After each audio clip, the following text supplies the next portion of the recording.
lot of people go out and buy a GoPro and expect their footage to look like this, when in reality, it looks more like this. In this video, I'm gonna share 5 tips to instantly make your GoPro footage look better. Check it out. 3, 2, 1.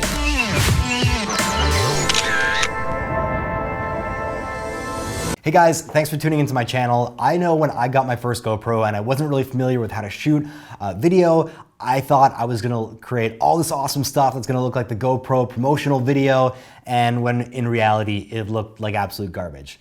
There are a few really easy things that you can do to improve your GoPro footage anytime you press that record button, and in this video, I'm gonna share some of those things to help you out. So tip number 1 are your GoPro settings. Now, there are a ton of different settings and different options, but for the purpose of this video, I just wanted to stick to the most important setting, which is your frame rate. I will link in the video description below to a more in-depth video that we did on GoPro settings and how to really maximize each and every setting in the GoPro menu. But for the purpose of this video, your frame rate is definitely the most important thing that you can manipulate to make your footage look awesome.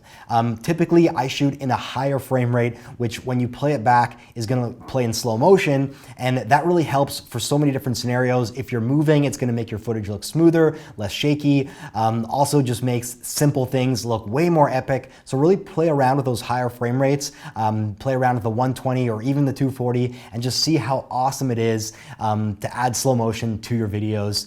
I know that the faster the motion, the better it's gonna look. I'd never put someone just doing something really basic in slow motion, but if you're doing any kind of fast action, swinging a baseball bat, a powder spray on a snowboard, then that slow motion is just gonna make things look way better. Tip number 2 is stay close to the action. GoPros have extremely wide angle lenses, so even if you think you're close to a subject, it's actually gonna, when you play it back, it might look even further away. And when you're too far away from a subject, there's a lot of blank space in the actual frame. Any kind of action, drop, movement, jump, it's gonna look a lot more muted when you play it back on a computer or on your TV. So get really up close and personal with your subject you're filming. Worry less about cutting them out of the frame and more about just getting close to them, because the closer you are to action, the more immersive it's gonna feel to a viewer who's watching your video. Tip number 3 are your angles. Now, angles are everything with the GoPro. One of the great things about a GoPro, it's really light and versatile. There's a ton of places you can mount it to, and so you really wanna utilize that to your advantage. One of the things I really don't like is head mounting my GoPro, especially if all you can see in the frame is what's in front of you. You really wanna maximize what's close in the GoPro's field of view, because if you do that, it's gonna give the viewer a sense of scale and a real good point of reference to how fast you're going. Now, if it's just GoPro facing forward with no body reference, no hands in the frame, or you can't see your skis on the snow, then the viewer is just gonna kind of think that, you know, it's moving, a big jump is gonna look like a tiny jump, and you really just lose that reference point of what's actually happening in the video. I much prefer using a selfie stick, because then there's me smack dab in the frame. You can really see what's around me, see the contrast between me moving and going off a jump, or snow splashing around me, or the ground moving by really quickly. So a good reference close to the camera versus what's happening far away from the camera. One of the other big factors about angles is just changing it up. Whenever I'm editing a video, I like to have totally different angles cut simultaneously in a sequence and not have the same frame, just a different scene happen continuously. So basically what that means is I'm gonna get something, a high angle, a head mount, a selfie from the front, a selfie from the back. Love getting really low to the ground, because then if you're getting any sort of air or a jump, it's gonna look like your subject is way higher than they actually are, versus going from top down where it kind of loses that impact. So changing it up is gonna make a huge difference in your footage and give you a lot more options in the post-production process if you're editing your video. The 4th tip, and something that I preach to anyone new to video, is keep your clips short.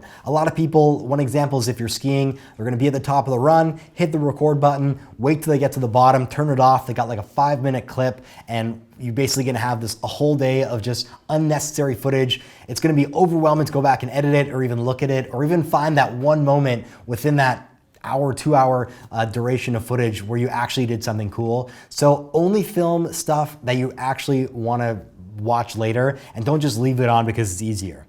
Whenever I'm shooting snowboarding, I'm gonna wait till I actually see a feature, put the GoPro on, set it up how I wanna set it up, and then execute maximum 10 to 20 seconds of actual filming, and then I'm gonna turn it off and wait for the next moment that I wanna capture. Then in the editing process, this same rule applies, but to an even greater extent, where whenever I'm editing clips, I want them to be the shortest possible duration I can. Typically, it's one beat to the music. I'll time it up with the music and have it one beat, new clip, maybe extend it to two, but keeping your clips shorter are gonna make for a much more interesting video and really keep your viewers attentive longer. And last but not least, guys, my fifth and final tip is that remember, this is an action camera. Now, with a GoPro, a lot of people buy it and think they can shoot everything in this. They're gonna try and get really cinematic, trying to get artsy, and trying to shoot stuff similar to how you would shoot with a DSLR. And the fact of the matter is that your stuff's just not gonna look as good as a DSLR camera or a conventional cinema camera because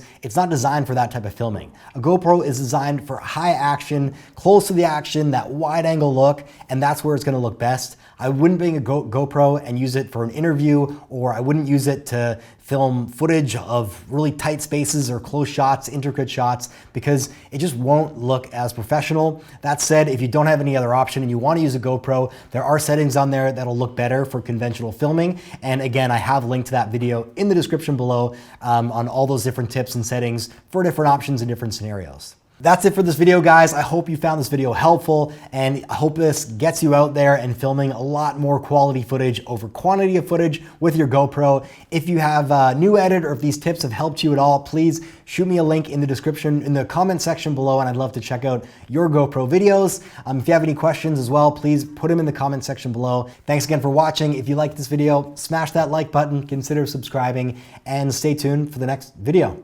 Peace.